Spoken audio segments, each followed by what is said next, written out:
गोविन्दाय नमो नमः।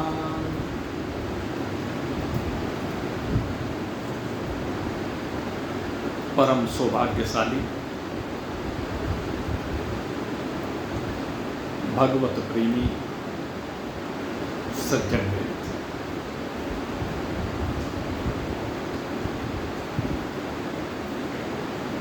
आज का दिन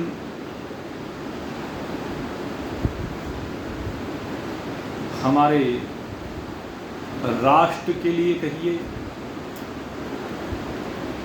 या हमारी आध्यात्मिक विद्या में कहिए, एक अविस्मरणीय दिन है। आज के दिन तो अब से 6 वर्ष पूर्व योग दिवस का नाम अंतर्राष्ट्रीय स्तर पर प्रदान किया गया।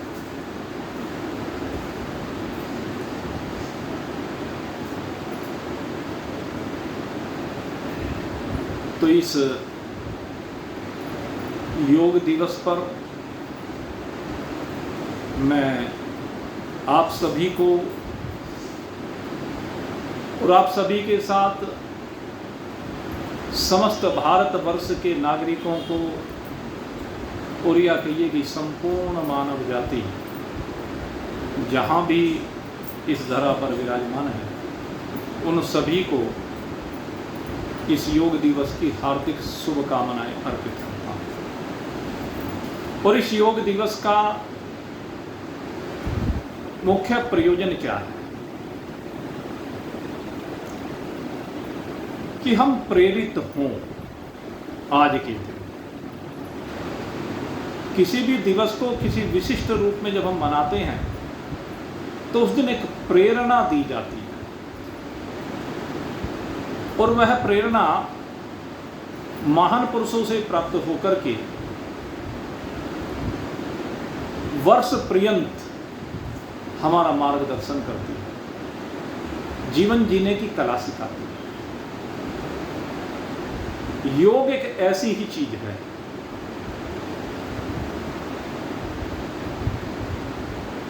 योग हमारे व्यवहारिक जीवन के लिए भी और हमारे पारमार्थिक जीवन के लिए भी, दोनों के लिए आवश्यक है। योग का जो प्रारंभ है, सबसे पहले यम नियम, 5 यम हैं, 5 नियम हैं। कहते उन 5 यम और नियम का पालन करना, सत्य, अहिंसा, अस्तेय, अपरिग्रह, ब्रह्मचर्य, 5 यम है। सोच, संतोष, तप, स्वाध्याय, ईश्वर प्रणिधान, ये 5 नियम है। और ये पांचों हमें गृहस्थ जीवन में जीवन जीने की कला सिखा रहे हैं कि हमारा गृहस्थ जीवन कैसा होना चाहिए कि उसकी एक एक गतिविधि सत्य से परिपूर्ण हो। हम गृहस्थ में किसी भी प्रकार की मन से, वाणी से, शरीर से कोई हिंसा न करें। यह हिंसा है। हम कभी भी कोई चोरी की भावना ना रखें, किसी भी प्रकार की चोरी हमारे जीवन में ना हो। हम अपरिग्रही हों, अर्थात आवश्यकता से अधिक संग्रह न करें। जितना आवश्यक है उतना ही संग्रह करें। और इसका प्रत्यक्ष प्रमाण हमने देखा कि लोगों की हवस के कारण से कितनी बड़ी त्रासदी हमारे सामने आई और उसमें कितनी विपत्ति लोगों की बेवकूफ़ी से आई। अत्यधिक संग्रह कि ऑक्सीजन मरीजों को मिल नहीं रही, घरों में हमने कल कभी बीमार ना हो जाए इसलिए ऑक्सीजन के सिलेंडरों का संग्रह कर लिया। जो प्राणवायु है वो घरों में कैद होकर के रह गई और जिनको आवश्यक थी उनको मिल नहीं पाई।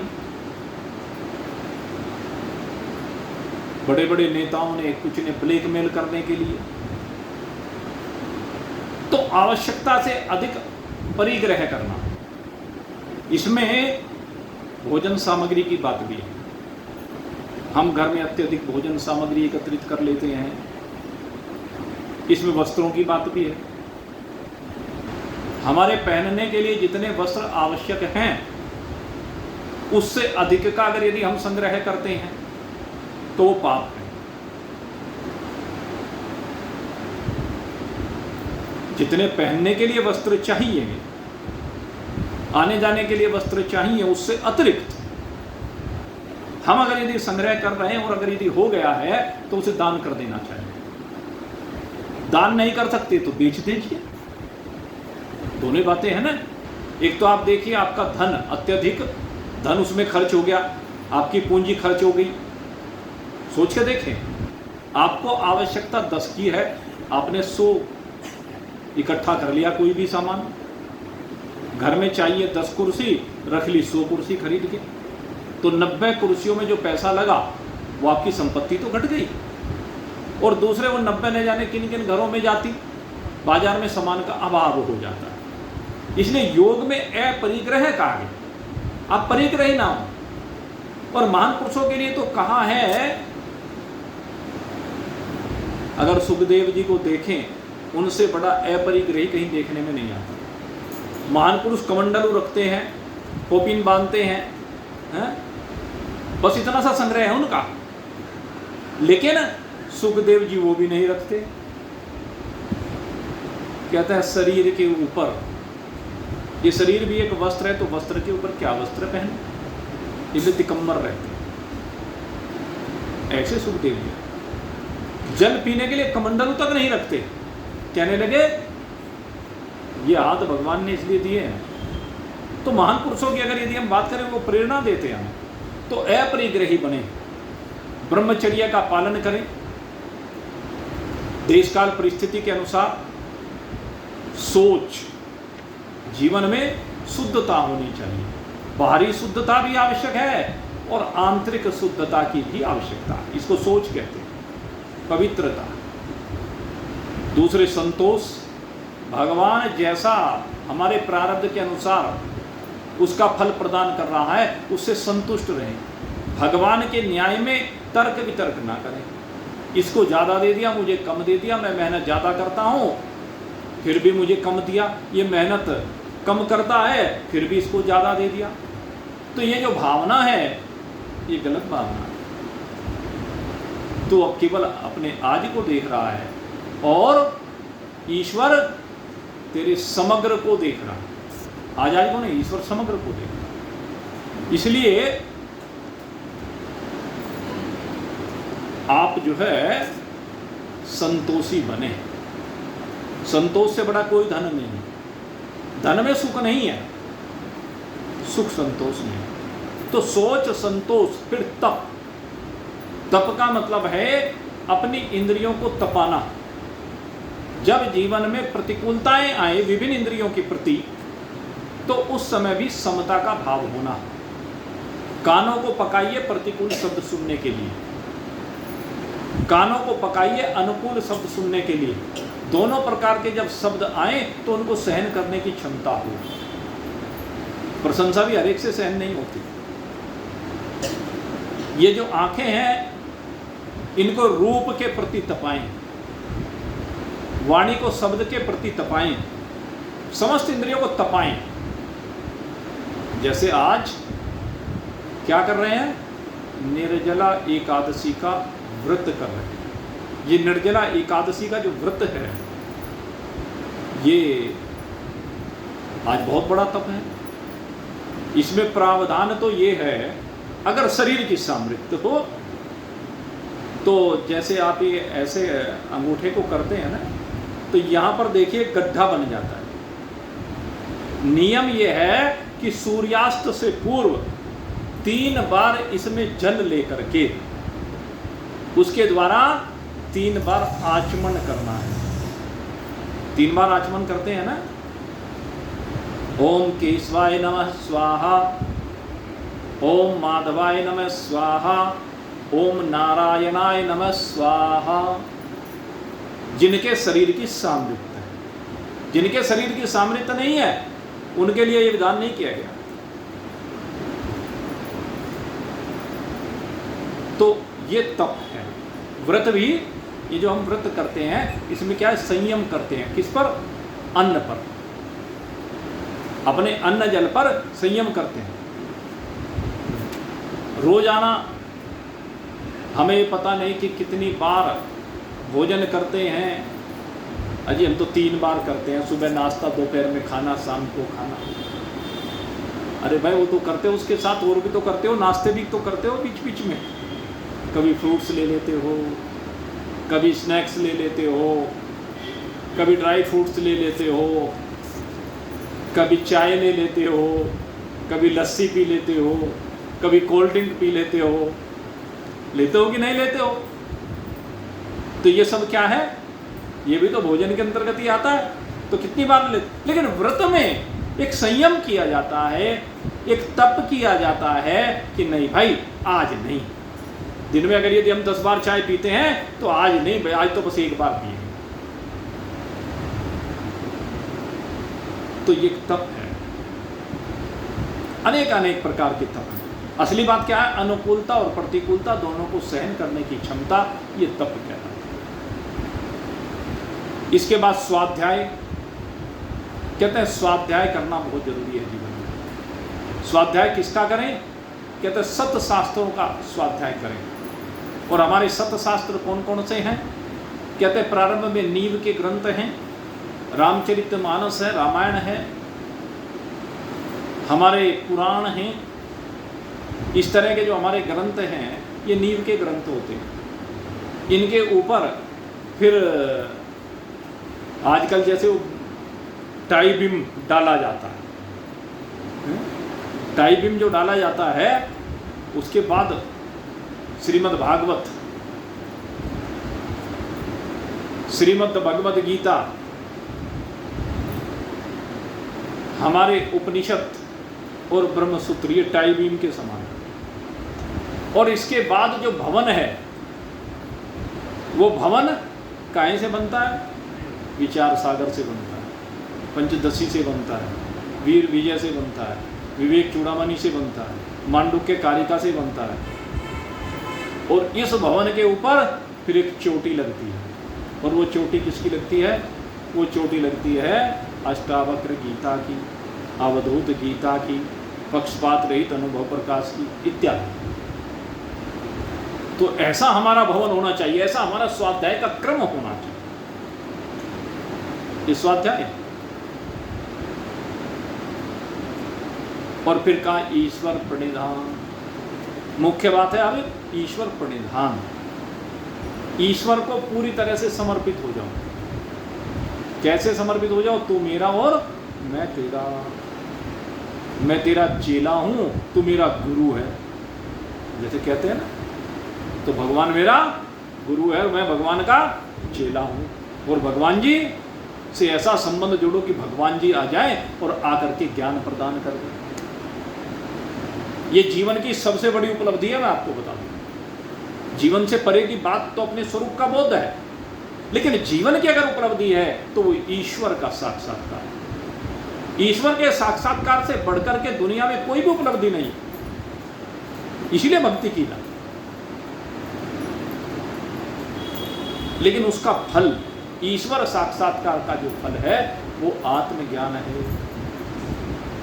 ये ईश्वर प्रणिधान से आप उसको प्राप्त कर सकते हैं। अभी बताऊंगा इसके बारे में। इसके बाद खैर योग की मैं बात कर रहा था। आसन है, प्राणायाम है, प्रत्याहार है। 2 चीजें, आसन और प्राणायाम, विशेष रूप से आज के समय में इनको ही केवल योग कहने लगे हैं। और आज का जो दिवस मना रहा है वो विशेष रूप से इन दोनों के लिए ही है।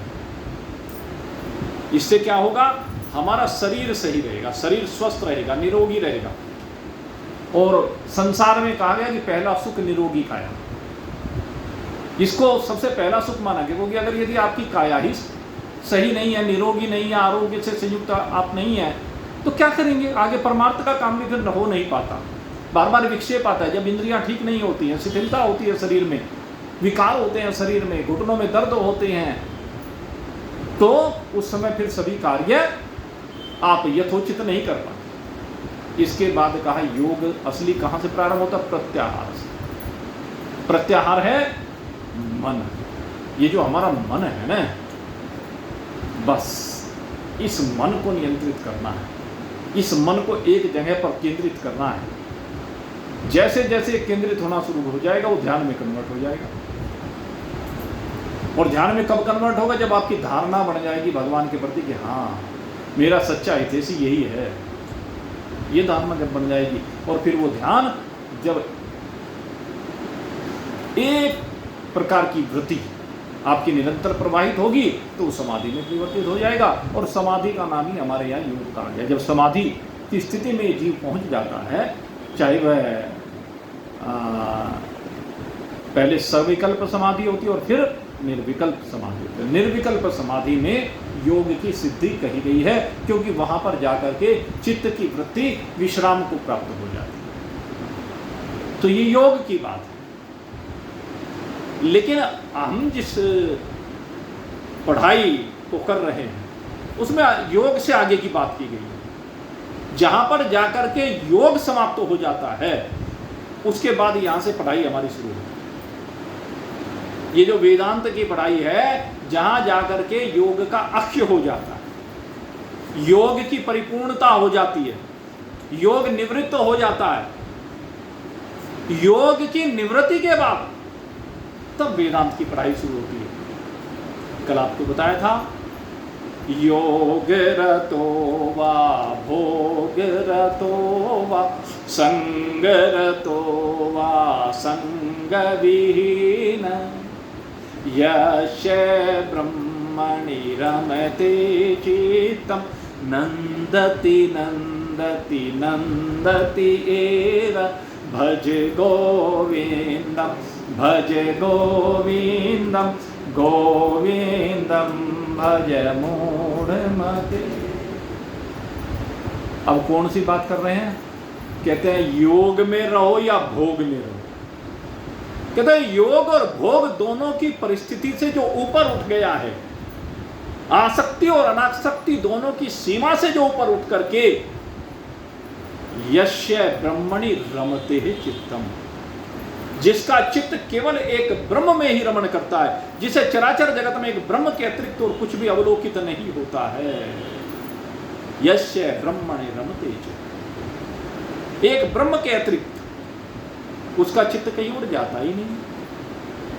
चराचर जगत में एक परमात्मा के अतिरिक्त कुछ अवलोकित तो होता ही नहीं है। अपने में और सब में केवल एक परमात्मा ही दृष्टिगोचर होता है। उसकी स्थिति का वर्णन करते हैं, कहते हैं वही नंदति नंदति नंदति एव। कहते हैं वास्तव में वही आनंद को प्राप्त करता है। कौन से आनंद को? जिस आनंद की यहाँ विचार सागर में बात की गई। जो सुख नित्य प्रकाश विभु नाम रूप आधार, मति न लख जिह मति लख सो मैं शुद्ध अपार। कौन हूं मैं? कहते सुख की खान, सुख का आधार हूं, सुख स्वरूप हूं, सुख ही सुख हूं बस, जहां पर कभी दुख का लेस भी नहीं है। यह सुख नित्य है। यह सुख ऐसा सुख है जो प्रकाशक है। कैसा प्रकाशक? कहना सब कुछ को प्रकाशित करके एक ब्रह्म स्वरूपता का अनुभव कराने वाला ऐसा प्रकाशक। एक तो प्रकाशक ये होता है जैसे सूर्य सारी वस्तुओं को प्रकाशित कर देता है, दिखने लगती है वे वस्तु अंधकार में जो नहीं दिखती हैं। लेकिन यहाँ पर क्या है? यहाँ जिस प्रकाशक की बात कर रहे हैं, जिस आत्मज्ञान की बात कर रहे हैं, उस आत्मज्ञान के प्रकाश में आते ही सब कुछ का लय हो जाता है और एक रह जाता है तो शुद्ध चेतन ब्रह्म। तो जो शुद्ध चेतन ब्रह्म को प्रकाशित करता है वो कौन है? वो ब्रह्म ही है, वो आपका आत्मा ही है। उसको आत्मा कहिए, परमात्मा कहिए, है? जो सुख नित्य प्रकाश विभोर, वो व्यापक तत्व, नाम रूप आधार, जगत के समस्त नामों का, जगत के समस्त रूपों का जो आधार है आधार कौन होता है? जो कार्य से अलग रह करके कार्य को अस्तित्व प्रदान करता है। परमात्मा न किसी नाम से जुड़ा है, न किसी रूप से जुड़ा है, न किसी प्राणी से जुड़ा है, किसी से नहीं जुड़ा है। आधार तो है, अस्तित्व तो प्रदान कर रहा है, लेकिन उससे जुड़ा हुआ नहीं है। और ये नाम और रूप उसमें कल्पित है। परमात्मा में समस्त नाम रूप कल्पित हैं, चाहे ईश्वर हो, चाहे जीव हो, चाहे जगत हो, तीनों चीज परमात्मा में कल्पित है। ईश्वरत्व, जीवत्व और जगतत्व तीनों परमात्मा में कल्पित हैं। तीनों के नाम रूप, इन सब का आधार परमात्मा है। और कैसे? यही अगले दोहे में इसी बात को बता रहे हैं। अबधि अपार स्वरूप मम, अबधि अपार स्वरूप मम, लहरी विष्णु महेश। बहुत ऊपर की बात कर रहे हैं। अबधि अपार स्वरूप मम, लहरी विष्णु महेश, विधि रवि चंदा वरुण यम, शक्ति धनेश गणेश। इस चीज को जिसने समझ लिया, समझ लीजिए, अब उसे कुछ भी समझने की आवश्यकता नहीं। आज एक जिज्ञासु का फोन आया बहुत दूर से, कहने लगे जी मैं 4 दिन से विचार सागर सुन रहा हूं YouTube पे, लेकिन एक शंका है ईश्वर और ब्रह्म को लेकर। ईश्वर और ब्रह्म का भेद में समझ नहीं पाया। तो भाई पहली बात तो ये जो भेद प्रतीत होता है ये केवल व्यवहारिक काल में होता है। पारमार्थिक काल में कोई भेद नहीं है, क्योंकि ईश्वर को सदा ही अपने स्वरूप का बोध है। और कौन से स्वरूप का बोध है? ईश्वर सदा ही अपने को ब्रह्म रूप से अनुभूत करते हैं। लेकिन जीव के दृष्टिकोण से एक जिज्ञासु को समझाने के लिए ईश्वर और ब्रह्म का भेद है। कैसा भेद है? जैसे समंदर है और समंदर की लहरें हैं। समंदर और समुद्र की लहरें, एक तो असीम अपार समुद्र है जिसमें जल ही जल भरा हुआ है, और एक उसमें उठने वाली लहरें हैं। तो ये जो लहरें हैं ये जल से भिन्न तो नहीं है, लेकिन असीम सागर में ये जो लहरें उठती हैं उस असीम का ही हिस्सा, असीम से भिन्न नहीं है, जल रूपी है। लेकिन उस असीम में लहरें उस सागर से भिन्न प्रतीत होती हैं। सागर से उत्पन्न होकर सागर में रहते हुए, जल रूप ही रहते हुए उस सागर से भिन्न प्रतीत होती हैं। और इन लहरों में सबसे पहले कहा लहरी विष्णु महेश। किसमें? अवधि अपार स्वरूप मम, मेरा जो स्वरूप है यानी ब्रह्म का जो स्वरूप है, मेरा और ब्रह्म का स्वरूप भिन्न नहीं है, ईश्वर और ब्रह्म का स्वरूप भिन्न नहीं है। किसके लिए? जिसको अपने स्वरूप का बोध हो जाता है। लेकिन व्यवहारिक जगत में जीव और ईश्वर में बहुत अंतर है, और इस अंतर को हमने आपको अनेक बार बताया है। एक अल्पज्ञ है, एक सर्वज्ञ है, एक अल्प शक्ति वाला है, एक सर्वशक्ति वाला है। बहुत अंतर है जीव और ईश्वर में, इसलिए कभी भी जीव और ईश्वर की एकता नहीं हुई है और न हो सकती। कोई भी जीव ईश्वर नहीं हो सकता, इस बात को समझ ले। जितने भी महान पुरुष ये चमत्कार दिखा देते हैं बहुत से लोग, तो ये छोटी मोटी सिद्धियां हैं जो योग की क्रिया, आठ योग के अंग हैं, इनसे सिद्धियां स्वतः ही आने लगती हैं, स्वाभाविक आने लगती हैं। अनिमा, महिमा, गरिमा, लघुमा, प्राप्य, प्रापव्य, ईशित्व, वसित्व, ये 8 सिद्धियां होती हैं। छोटा रूप धर लेना, बड़ा रूप धर लेना, मनोवांछित पदार्थ प्राप्त कर लेना, जो भी चाहें वहाँ चले जाना, मनो यहीं बैठे बैठे सब कुछ सारे ब्रह्मांड में घूम जाना, है? कहीं की सामग्री यहाँ मंगवा लेना, यहाँ की सामग्री वहाँ भेज देना, है? ये सब ईशित्व तक की सिद्धि कही गई। यानी जो ईश्वरीय कुछ गुण हैं वो भी इस सिद्धि में थोड़े से कभी कभी आते हुए दिखाई देते हैं, लेकिन सभी नहीं, हल्के फुल्के थोड़े बहुत। इसलिए ईशित्व भी कहा गया इसमें, वशित्व किसी को भी अपने वश में कर लेना।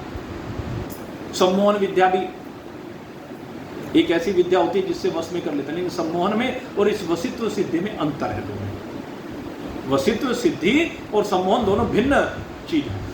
सम्मोहन तो दूसरे को बेवकूफ बनाने के लिए है, और वशित्व जैसे महान पुरुष अपने संपर्क में आने वाली जिज्ञासु भक्तों को अपने वश में कर लेते हैं। कैसे? प्रेम के द्वारा। ये प्रेम है। तो इस प्रेम में और उस सम्मोहन में फर्क है। सम्मोहित माने भ्रम जाल में फैला देना, जादूगर की जादूगरी है वो तो दोनों में अंतर है। तो प्रेम की बात असली चीज है, प्रेम। ये जो अष्ट सिद्धियां हैं ये किसी के पास आने लगती हैं, किसी के पास एक आ जाती है, किसी के पास दो आ जाती हैं, किसी के पास सभी भी आ जाती हैं। लेकिन हमारे गुरुदेव एक बात कहा करते थे, कहने लगे तूने सिद्धि प्राप्त कर ली, क्या हो गया, क्या मिल गया तुझे? तू यहाँ बैठा है और यहाँ बैठ करके तुझे सिद्धि मिली, और सिद्धि के द्वारा तूने संकल्प किया कि जो कोहिनूर हीरा इंग्लैंड में रखा हुआ है महारानी एलिजाबेथ के पास, कहने लगे वो आकर के मेरे पास विराजमान हो जाएगा। आ गया, उसे छाती पे धर के लेके जाएगा क्या? ले जाएगा। एक बार क्या हुआ, एक राजा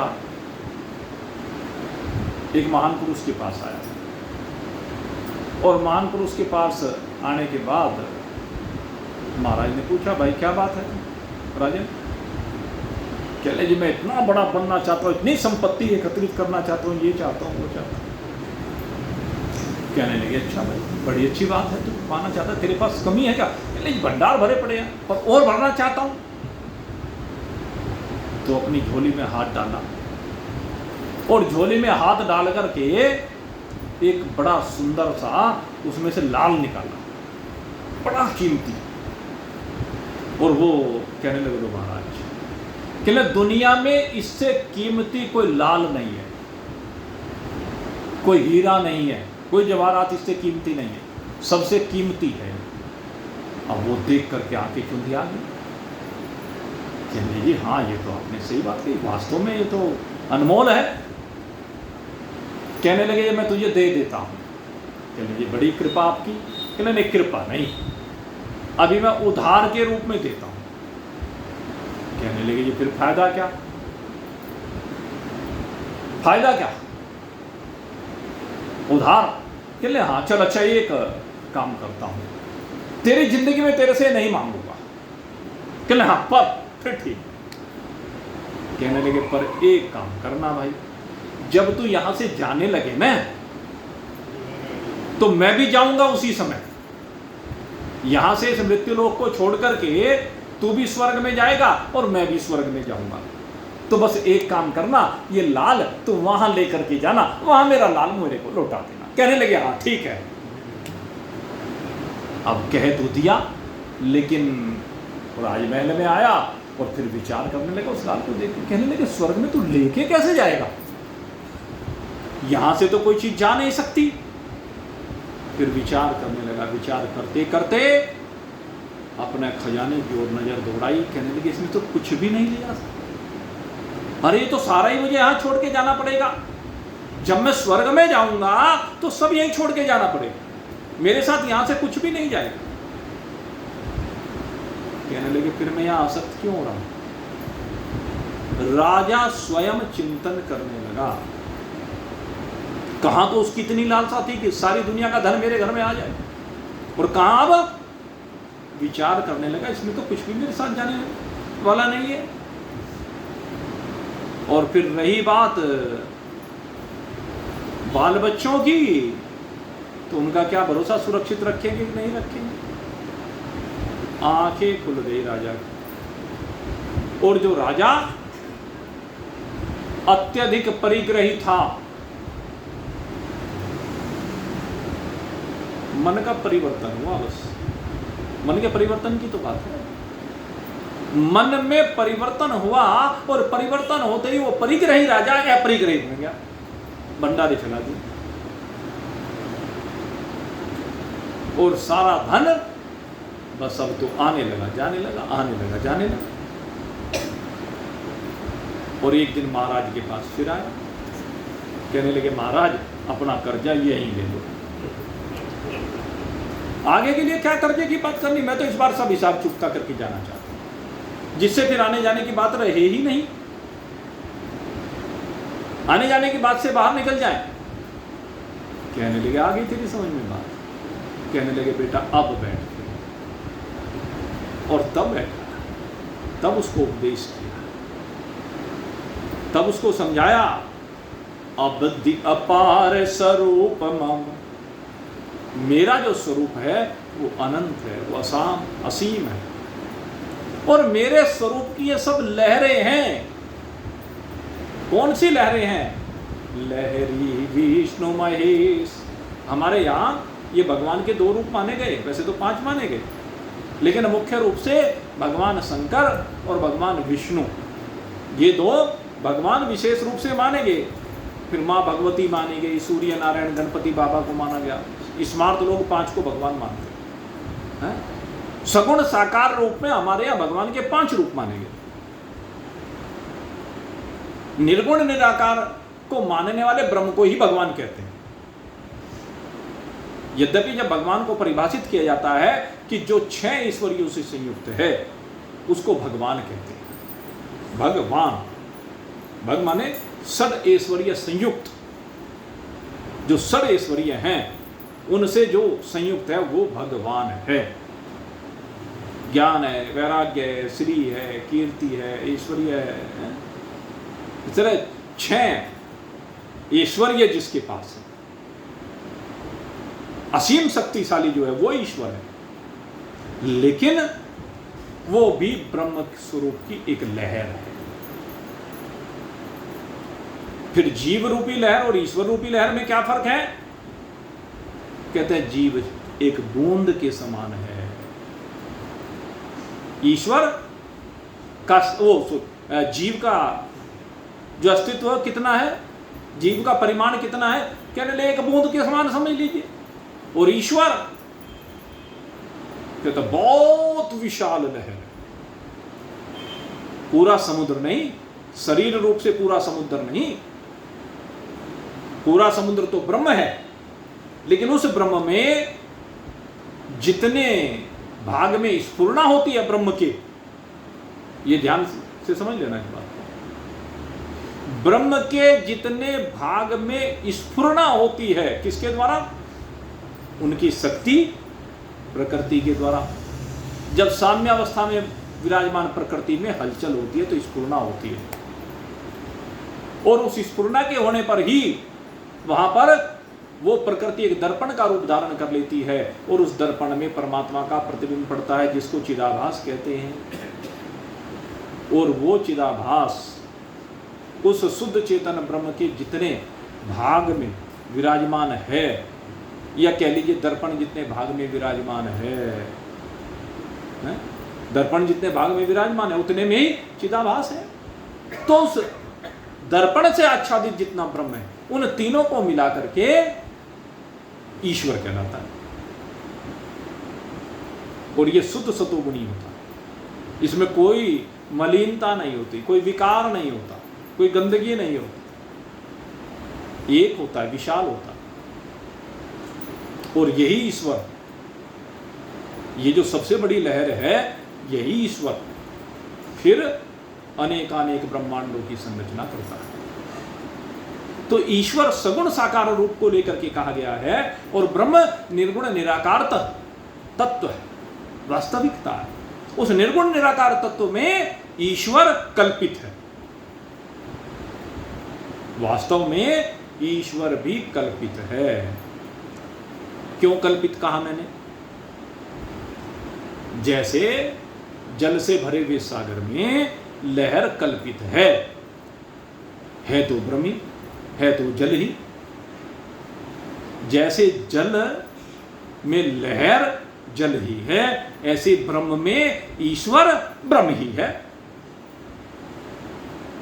ऐसे ही ब्रह्म में लहर रूपी ईश्वर कहो या जीव कहो या जगत कहो, सब जल ही है, अर्थात सब ब्रह्म ही है।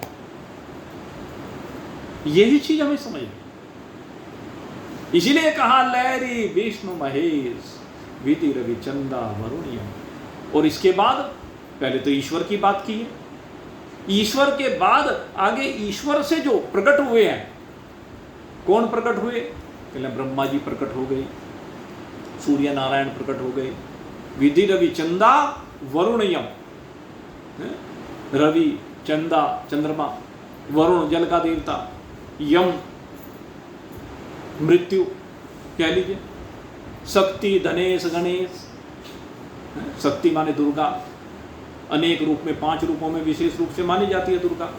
आपको बताया है, ब्रह्मा जी की शक्ति के रूप में, शंकर भगवान की शक्ति के रूप में, भगवान नारायण की शक्ति के रूप में, या अगर हम दूसरे रूप में कहें द्रव्यमय शक्ति के रूप में लक्ष्मी जी मानी जाती है, ज्ञान शक्ति के रूप में लक्ष्मी जी मानी जाती है, और क्या नाम,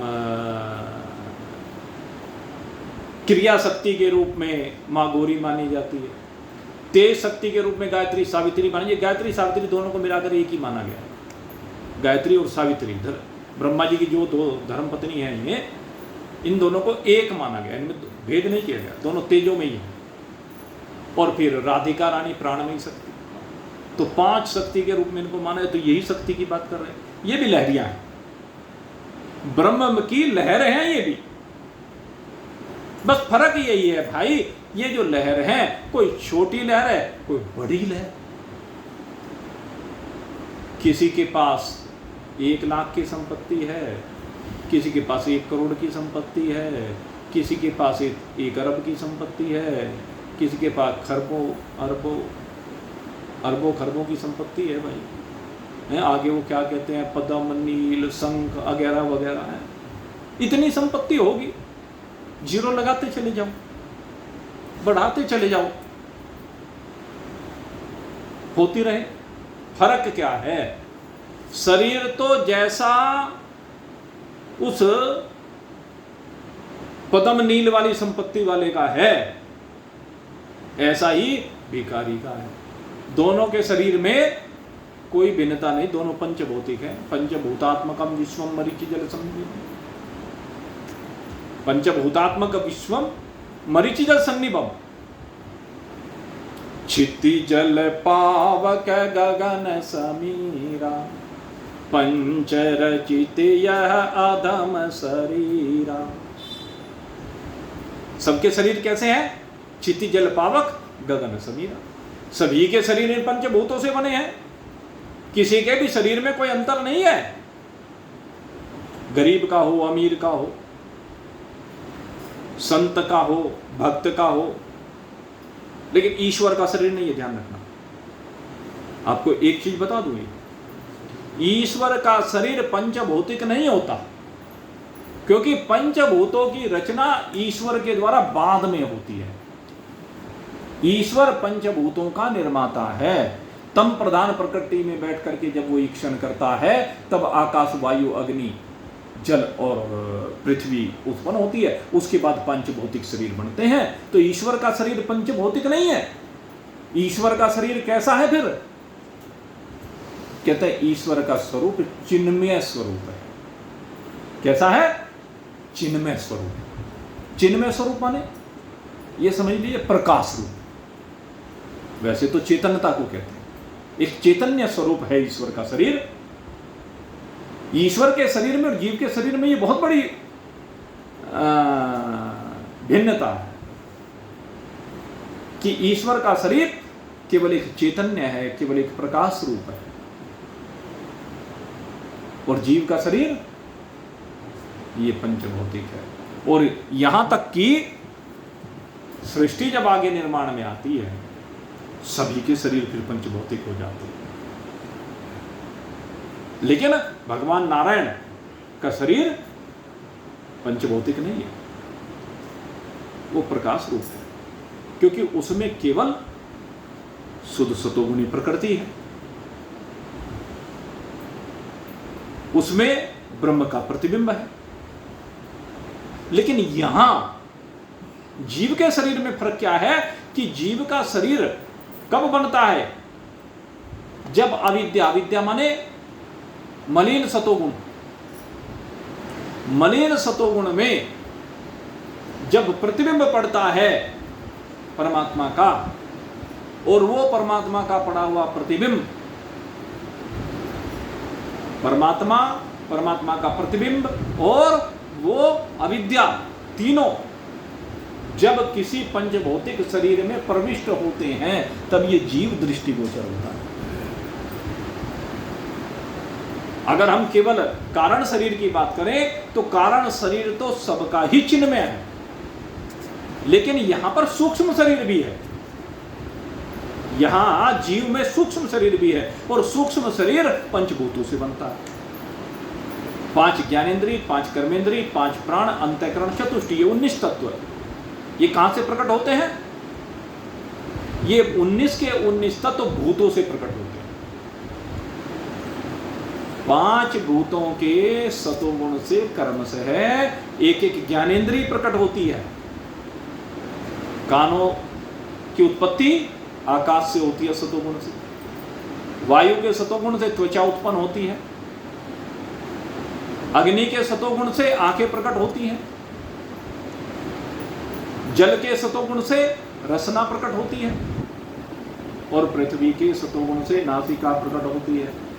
ऐसे इन 5 के रजोगुण से, तो ये सारी चीजें, ये पहले 5 चीजें सतोगुण से है, और अब 5 चीज रजोगुण से। रजोगुण से क्या? 5 कर्मेंद्रियां हैं, वाक, पानी, पादव, चौपस्थ, पायु।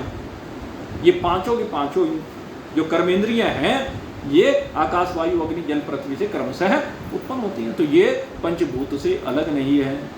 और फिर कहते हैं सम्मिलित सतोगुण से 5 भूतों के अंतःकरण चतुष्ट प्रकट होता है, और 5 भूतों के सम्मिलित रजोगुण से 5 प्राण प्रकट होते हैं। इस प्रकार से 19 तत्व होते हैं, और ये जो 19 तत्व होते हैं, यही सूक्ष्म शरीर कहलाता है।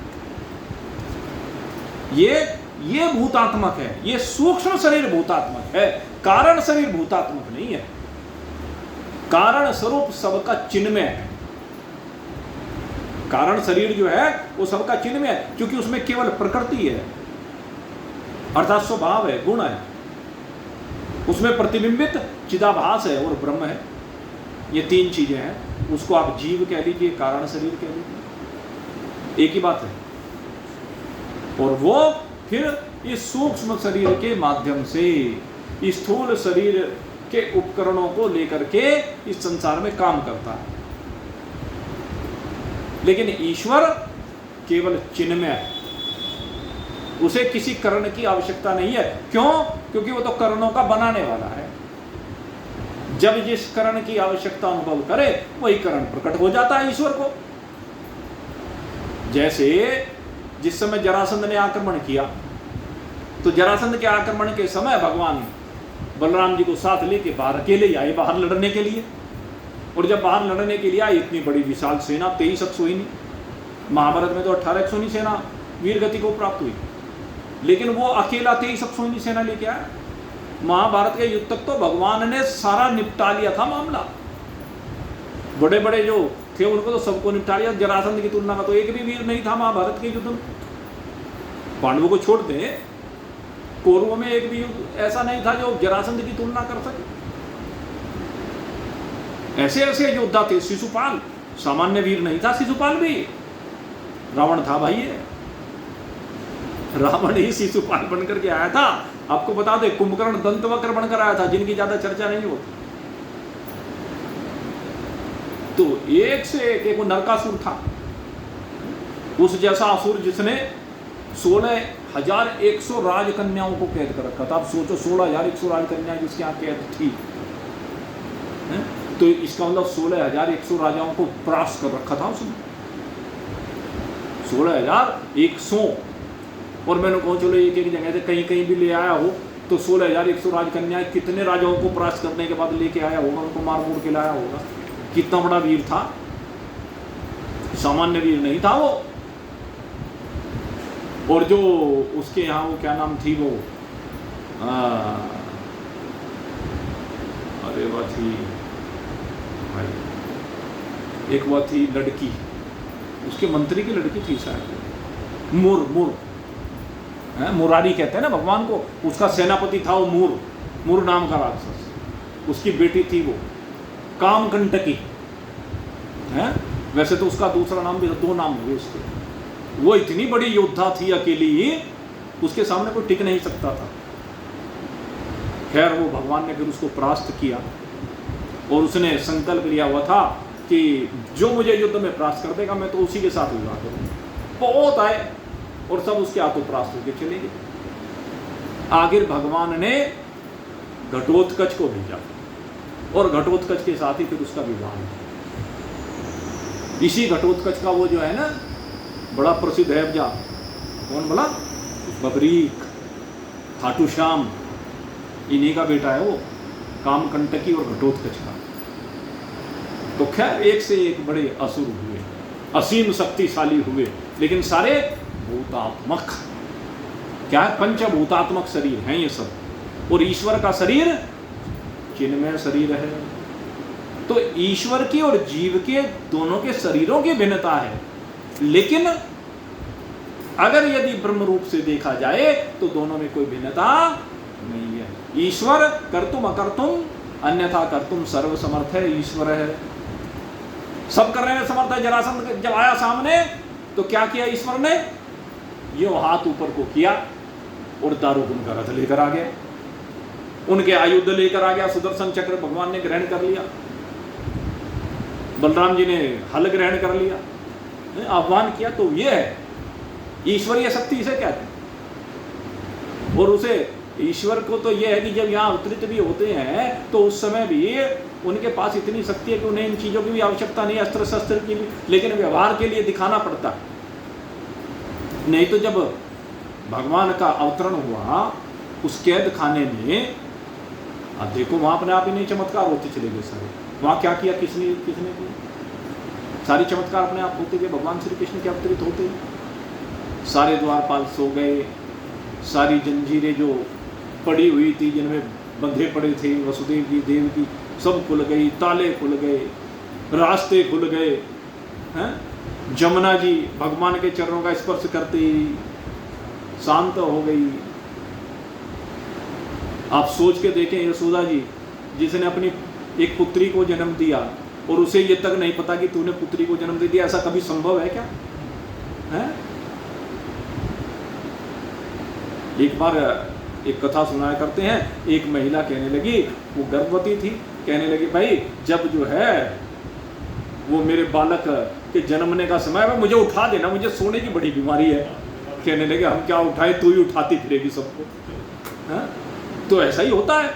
लेकिन यशोदा जी ने जब बालक को जन्म दिया, यशोदा जी को पता तक नहीं चला, और न केवल यशोदा जी को नहीं पता चला, रोहिणी थी वहाँ, नंद बाबा थे, पता नहीं कितने नौकर चाकर होंगे, किसी को पता नहीं, दास दासियां किसी को पता नहीं। तो यह है ईश्वरीय शक्ति। ईश्वरीय शक्ति में कुछ भी हो सकता है। वो एक जो फिल्म आई थी ना, उसमें गाना आया था, होनी को अनहोनी कर दे, अनहोनी को होनी। एक जगह जब जमा हो तीनों है, वहां तो ये था, और यहां भी यही बात है। एक जगह जब तीनों जमा हो जाए, ब्रह्मा विष्णु महेश है, तीनों की एक ही तो शक्ति है। ये तीनों जब अपने पर आए तो कुछ भी कर सकते हैं भाई, क्षण मात्र में। जिन मेघों से प्रलय हो जाती है, आप चिंतन करें, जिन मेघों से प्रलय हो जाती है, उस संवर्तक में प्रलयकालीन जल बरसाते हैं, सारी धरती पर जली जल होता है। सत्यव्रत के समय में यही तो हुआ था। भगवान ने जब मत्स्य रूप धारण किया था तो सारी पृथ्वी पर जल ही जल हो गया, कुछ पृथ्वी पर कुछ नहीं रहा, जल ही जल। पता नहीं कितने सालों तक जल में डूबी रही पृथ्वी। वो मेघ थे और वो मेघ बरसाए इंद्र ने संवर्तक मेघों को लेकर के। कहां? ब्रिज के ऊपर। और सुदर्शन चक्र सारा पी गया माल। कहां गया? एक सुदर्शन चक्र, आप सोच के देखें कहां गया वो सब।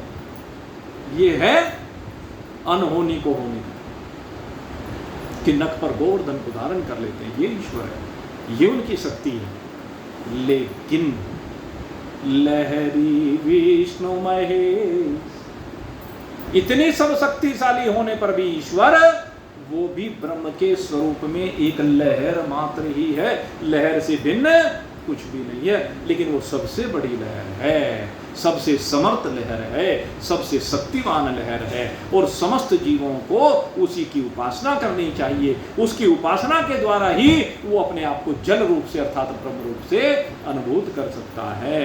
क्यों? क्योंकि ईश्वर भले व्यवहारिक जगत का निर्माता हो, भले व्यवहारिक जगत का नियंता हो, लेकिन ईश्वर ये जानता है मैं लहर नहीं हूं। ईश्वर क्या है? अवधि अपार स्वरूप मम, कहले मेरा स्वरूप तो अनंत है, असीम है, अपार है, अखंड है, एक रस है। ये ईश्वर को मालूम है, और ईश्वर की कृपा से ही आगे अगर किसी को मालूम हुआ है तो केवल और केवल ईश्वर की कृपा से हुआ है। ईश्वर की कृपा से ही अनेक महान पुरुषों में गुरुत्व आया। ये गुरुपना कहां से आया? ईश्वर से आया, क्योंकि ईश्वर ही सबसे पहले गुरु हैं, और उन्होंने ही अपने किसी भक्त के ऊपर कृपा करके उनको ये ज्ञान प्रदान किए हैं। अनेकानेक समय पर अवतरित होकर के भगवान ने अनेक महान पुरुषों को ये ज्ञान प्रदान किया है, और उस ज्ञान को फिर उन महान पुरुषों ने प्रसाद के रूप में अपने भक्तों को वितरित किया है। एवं परंपरा प्राप्त में राज ऋषयो विदु, भगवान कहते हैं परंपरा के द्वारा इस ज्ञान को फिर अनेकों ने जाना, अनेक राज ऋषियों ने जाना, जानते हैं। और जो आप लोग जानने के लिए इच्छुक बैठे हुए हैं, आप सब राज ऋषि ही हैं, ये कह लीजिए। आप सब वो महर्षि ही हैं जो जिज्ञासु बने हुए। और ये ज्ञान जैसे ही मालूम हो जाएगा आपको, आप जीवत्व, ईश्वरत्व और जगतत्व तीनों की सीमा से बाहर निकलकर अपने आप को शुद्ध चेतन ब्रह्म के रूप में अनुभूत करेंगे। और आप भी कहेंगे कि मेरा स्वरूप क्या है? अवधि अपार स्वरूप मम, मेरा स्वरूप ये है। लहरी विष्णु महेश, विधि रवि चंदा वरुण यम, शक्ति धनेश घनेश। और ये सब मेरे स्वरूप की लहरें, ये सब मेरे इंस्ट्रूमेंट हैं जिनसे मैं काम लेता हूँ। ब्रह्मा, सूर्य, चंद्रमा, धनेश, गणेश, वरुण, यम और शक्ति, इनके द्वारा भगवान काम लेते हैं। कैसा? इस जगत को चलाने का, इन जीवों को नियंत्रित रखने का, इन जीवों का भरण पोषण करने का, इन जीवों को लय करने का। ये काम सब ईश्वर इन शक्तियों के द्वारा करते हैं। तो इस प्रकार से आज आपके सामने ये ईश्वर की बात भी रखी, ब्रह्म की बात भी रखी, और भाई रोज यही रखते हैं, यही आगे भी रखी जाएंगी। रोज इन्हीं का चिंतन करते हुए, बात तो तब है कि इनका चिंतन करते करते आप अपने स्वरूप में विराजमान हो जाएं। और भाई इतना आसान भी नहीं है और इतना मुश्किल भी नहीं है, दोनों ही बात हैं। मुश्किल तो उनके लिए है जो कुछ करना नहीं चाहते, निठल्ले पड़े रहेंगे, बकवास तो करते रहेंगे, पशु बन करके बाल बच्चों का केवल पालन पोषण करते रहेंगे, व्यापार करते रहेंगे, वो पशु हैं। कितनी बड़ी कोठी बना लेना, कितने बच्चों को कामयाब कर लेना, लेकिन पशु ही रहेंगे जब तक अपने स्वरूप का बोध प्राप्त नहीं किया। अरे भगवान ने जब ये शरीर दिया है तो अपने स्वरूप का बोध प्राप्त करने के लिए दिया है। इन बाल बच्चों में सारे दिन घुसे रहने के लिए नहीं दिया, इस व्यापार में सारे दिन घुसे रहने के लिए नहीं दिया। ठीक है, वो भी सब काम चलाऊ है, उस काम चलाऊ से काम चलाते रहिए। और आप जैसे जिज्ञासु, जो जिज्ञासु, उनकी भगवान ने भी प्रशंसा की। आप जैसे जिज्ञासु उस पशुत्व से बाहर निकल करके उस सब स्वरूप शरीर से बाहर निकल करके इसी शरीर के रहते रहते शिवत्व को प्राप्त हो जाते हैं और वो आप जैसे प्राप्त होते हैं। आप में से ही जो भी पूरी लगन के साथ आगे बढ़ जाएगा वही अपने स्वरूप में विराजमान हो जाएगा।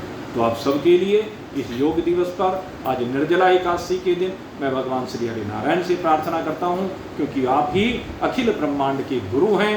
हे प्रभु, हे मेरे नारायण, हे मेरे कृष्ण, हे मेरे गोविंद, आप इन सब भक्तों के ऊपर कृपा कीजिए और वास्तव में गुरु बन करके इन सबको उस दिव्य ज्ञान से संयुक्त कर दीजिए जो ब्रह्म स्वरूप का ज्ञान है।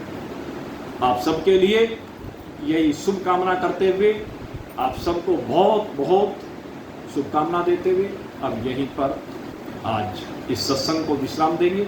बोलिए सच्चिदानंद भगवान की।